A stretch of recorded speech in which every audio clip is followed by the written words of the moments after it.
Hey everyone, welcome to Libero Magazine. My name is Robin Baker, and this is Mental Health Awareness Month. So, this month is really the month where we try to spread the most awareness as possible surrounding mental health. And in particular, I've struggled with an eating disorder. I've been in recovery for the past 10 years.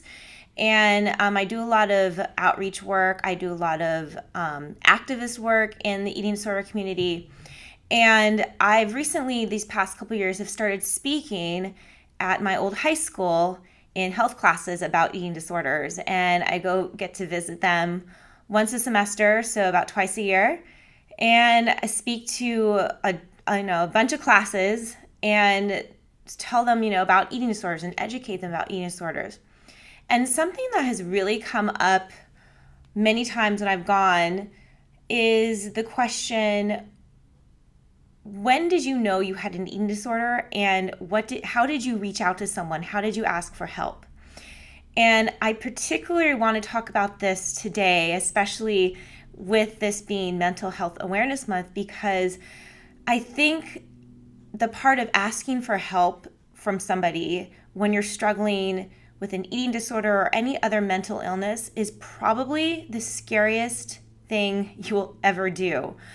I think it's scarier than when you are seeing a doctor, when you're trying to be in recovery, when you're working the steps, or you're working towards getting better. That first initial step of acknowledging there's something going on and that you need help and you need to ask for help is super, super scary. So I also wanted to address this because there is this, I think, pretty fantastic Netflix show out called 13 Reasons Why.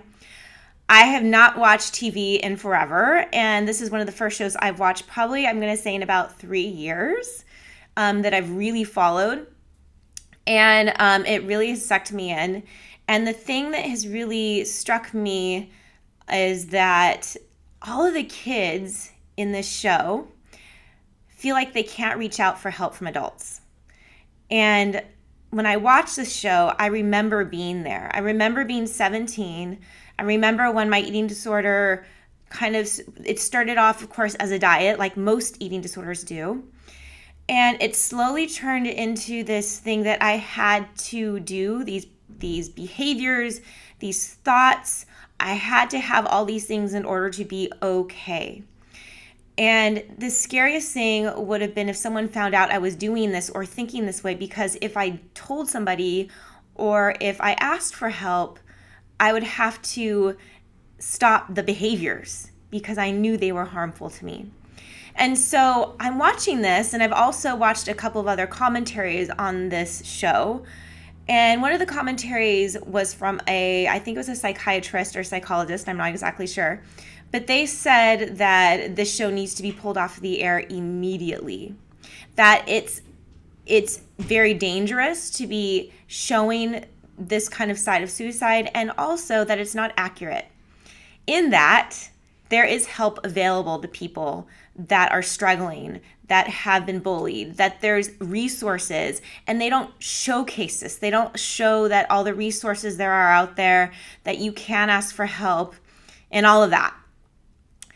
And I can see their point, but at the same time, I remember being 17. I remember the being stuck in my eating disorder. I remember being scared like no other to ask for help. And then that was the last thing I wanted to do. And if I asked for help, it meant my whole world had been turned upside down. It meant that I would have had to leave school. It would mean that maybe my boyfriend wouldn't be with me anymore. It might mean that my parents would be disappointed in me, which for me was the worst thing ever. It meant so many things if I asked for help. So although I knew help was available for me and I knew that I could reach out for help, it was still too scary to do so until I got to a point where I couldn't keep the secrets anymore. It was too much work. It was too much work keeping everything secretive, and it was too much work trying to pretend like everything was okay. I remember finally telling my mom when we were coming home from me in a show. I used to do musical theater. And we were sitting in the car, and I finally opened up to her because I was so tired and exhausted physically and mentally. And I just needed to get it off my chest because I was so tired of keeping the secrets. And I see this in the show. I see the main character, Clay, who's getting exhausted. I'm not quite done with the show, so I can't give really any spoiler alerts. I'm like kind of in the middle. I think I'm on episode 6. I see the main character struggling because of the secrets he's keeping and how difficult it is as a teenager to keep secrets like that, especially that big and that important and that burdening from parents, especially if parents are trying to play an active role in your life, which my parents were as well. So to answer many of the students' questions when I have gotten the question of when did you tell somebody and when did you reach out for help, it's that the secrets got too big. The secrets got too difficult to hold on to and to pretend like everything was okay.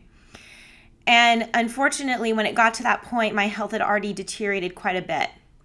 And I know for many people, once they get to that point where the secrets are too much to handle, as I'm seeing in this show, things have gotten out of control already, either with friends, physically in the body, emotionally in the mind and the heart.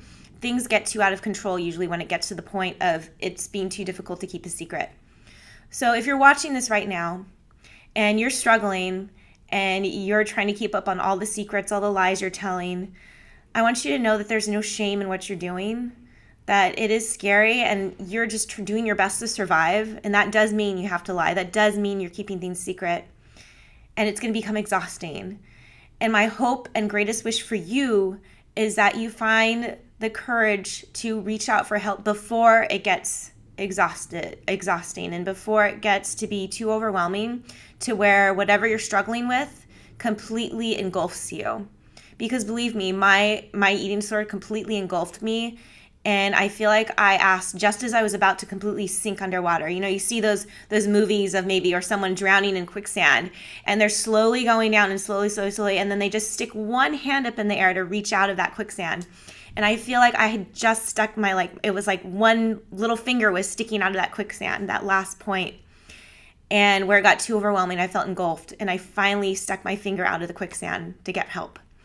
So again, if you're watching this and you feel like you're slowly sinking down into that quicksand, get help before your just little last finger is sticking out of that quicksand, because it's going to be so much easier and possibly quicker to recover and turn your life around. So that is my hope for you in this month of mental health awareness. If you have any questions whatsoever, please feel free to ask me underneath this video. And thank you so much for participating with the Libero Magazine and, being part of this phenomenal community. We have so much help and resources available in this community as well as in the Facebook group. So if you're feeling like you do want help, if you're ready to ask for help but you're scared, trust me, you will find great resources here. You can find great resources on the Facebook group. So please ask for help. Be brave, be courageous, and take care, and I will catch you next time. Thanks.